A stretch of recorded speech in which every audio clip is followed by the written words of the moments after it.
اس کے بعد ایک طرف سے اور منگول نکل آتے ہیں اور دوبارہ لڑائی شروع ہو جاتی ہے۔ دوسری طرف گوکچے بھاگ رہی تھی اور مدد کے لیے پکار رہی تھی، جبکہ 2 منگول اس کا پیچھا کر رہے تھے۔ آئمہ خاتون اور گندوگدو وغیرہ بھی قبرستان میں پہنچ جاتے ہیں۔ دھندار کہتا ہے مجھے بھی اپنے بھائیوں کے ساتھ جنگ پر جانا چاہیے تھا۔ آئمہ خاتون کہتی ہیں اس کا بھی وقت آئے گا بیٹا، اب تم بھی ایک سپاہی ہو۔ پھر دھندار کہتا ہے ارطغرل بھائی غلطی کر رہے ہیں، شاہیر نے ہم سب کو دھوکہ دیا ہے، میں اسے ساری زندگی معاف نہیں کروں گا۔ اتنے میں دھندار ایک ٹوپی نیچے پڑی ہوئی دیکھتا ہے اور جا کر اسے اٹھا لیتا ہے۔ گندوگدو پوچھتا ہے یہ کیا ہے؟ دھندار کہتا ہے اس کے اوپر خون لگا ہے بھائی۔ پھر عبد الرحمن آگے جا کر دیکھتا ہے تو وہاں کچھ لاشیں پڑی تھیں۔ گندوگدو وہ لاشیں دیکھ کر کہتا ہے والدہ یہ جگہ محفوظ نہیں ہے، ہمیں فوراً واپس قبیلے میں جانا ہوگا۔ آئمہ خاتون دھندار کو کہتی ہیں تم فوراً قبیلے میں جاؤ اور سپاہیوں کو لے کر یہاں آؤ۔ آئمہ خاتون گندوگدو سے پوچھتی ہیں کیا یہ نویان کا کام ہے؟ گندوگدو کہتا ہے اس کے علاوہ کون اس طرح کا کام کر سکتا ہے۔ اتنے میں انہیں گوکچے کی چلانے کی آواز آتی ہے۔ سلجان فوراً آواز کی طرف بھاگنے لگتی ہے اور باقی لوگ بھی اس کے پیچھے بھاگتے ہیں۔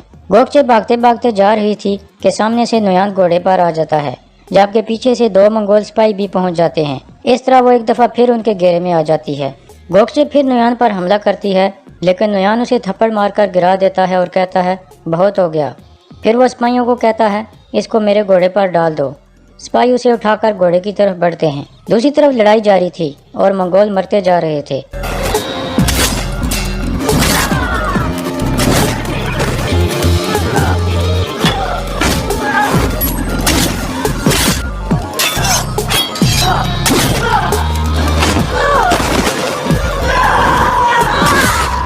اس لڑائی میں تمام منگول مارے جاتے ہیں۔ پھر ارطغرل کہتا ہے نویان کے ٹھکانے کی طرف چلو۔ دوسری طرف سلجان بھی بھاگتے بھاگتے نویان کے سامنے پہنچ جاتی ہے۔ وہ لوگ گوکچے کو گھوڑے پر سوار کرا چکے تھے۔ نویان اسے دیکھ کر کہتا ہے تو ہم دوبارہ مل گئے سلجان خاتون۔ سلجان غصے سے کہتی ہے میری بہن کو چھوڑ دو۔ نویان کہتا ہے مجھے تمہاری بہن کی ضرورت ہے۔ اتنے میں گندوگدو، آئمہ خاتون اور عبد الرحمن بھی وہاں پہنچ جاتے ہیں۔ نویان ان کو دیکھ کر کہتا ہے اچھا تو سب یہاں ہیں۔ دوسری طرف ارطغرل اور باقی لوگ نویان کے غار میں داخل ہو رہے تھے۔ دوان اور سنگر تیکن غار کے اندر آگے جا رہے تھے کہ اچانک آگے سے ایک نوکیلی سی چیز گرتی ہے، لیکن وہ بال بال بچ جاتے ہیں۔ ارطغرل کہتا ہے وہ یہاں سے نکل گئے ہیں، محتاط رہو، ہو سکتا ہے انہوں نے اور بھی جال بچھائے ہوں۔ تیکن کہتا ہے تو نویان کو ہمارا سامنا کرنے کی جرت نہیں ہوئی۔ اس کے بعد وہ دوبارہ آگے بڑھتے ہیں۔ دوان ایک چیز دیکھ کر چونک جاتا ہے اور ارطغرل کو آواز دیتا ہے بھائی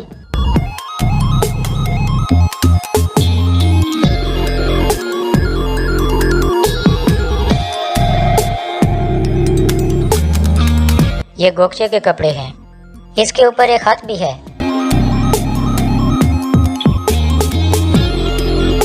کیا لکھا ہے بھائی؟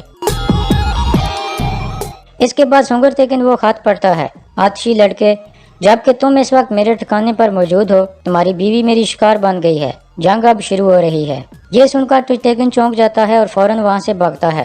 ارطغرل اسے آواز دے کر روکنے کی کوشش کرتا ہے اور پھر وہ سب بھی باہر کی طرف جاتے ہیں۔ ارطغرل باہر آ کر پھر اسے روکنے کی کوشش کرتا ہے، لیکن تیکن کہتا ہے میں کیسے روک سکتا ہوں جب گوکچے اس کے پاس ہے۔ یہ کہہ کر وہ وہاں سے چلا جاتا ہے۔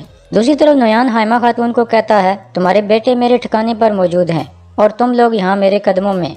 آئمہ خاتون کہتی ہیں پہلے سلجان اور اب گوکچے خاتون، تم صرف عورتوں کے ساتھ ہی لڑنے کے قابل ہو، یہاں سے تمہاری لاش جائے گی۔ اس کے بعد گندوگدو اس پر حملہ کر دیتا ہے۔ اس طرح دونوں گروپوں میں لڑائی شروع ہو جاتی ہے۔ اس لڑائی کے دوران نویان گندوگدو اور عبد الرحمن کو زخمی کر کے گرا دیتا ہے اور باقی 2 سپاہیوں کے ساتھ آئمہ خاتون اور سلجان لڑنے لگتی ہیں۔ پھر نویان گندوگدو کو مارنے کے لیے بڑھتا ہے اور کہتا ہے میں نے دیکھا ہے کہ اس بازو کی وجہ سے تمہاری زندگی تکلیف دہ ہو گئی ہے، میں تمہیں اس تکلیف سے بچاؤں گا۔ پھر وہ تلوار ہوا میں بلند کرتا ہے۔ ساتھ ہی سلجان پر بھی منگول سپاہی تلوار ہوا میں بلند کر رہا تھا، لیکن عین اس وقت پیچھے سے 2 تیر آتے ہیں جو دونوں کو جا کر لگتے ہیں اور وہ دونوں گر جاتے ہیں۔ دھندار قبیلے سے سپاہیوں کو لے کر آ گیا تھا۔ نویان فوراً اٹھ کر اپنے گھوڑے کی طرف بڑھتا ہے۔ نویان گھوڑے پر سوار ہوتا ہے اور کہتا ہے پھر ملیں گے۔ اس کے بعد وہ وہاں سے نکل جاتا ہے۔ دھندار سپاہیوں کو لے کر آئمہ خاتون کے پاس پہنچتا ہے تو آئمہ خاتون اسے کہتی ہیں ہم ٹھیک ہیں، تم لوگ نویان کے پیچھے جاؤ۔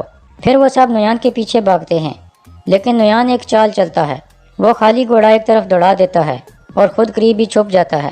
دھندار اور سپاہی جب وہاں پہنچتے ہیں، ایک سپاہی نیچے نشان دیکھ کر کہتا ہے نویان اس طرف گیا ہے، اور پھر وہ سب اس طرف بھاگنے لگتے ہیں، لیکن اس طرف خالی گھوڑا گیا تھا۔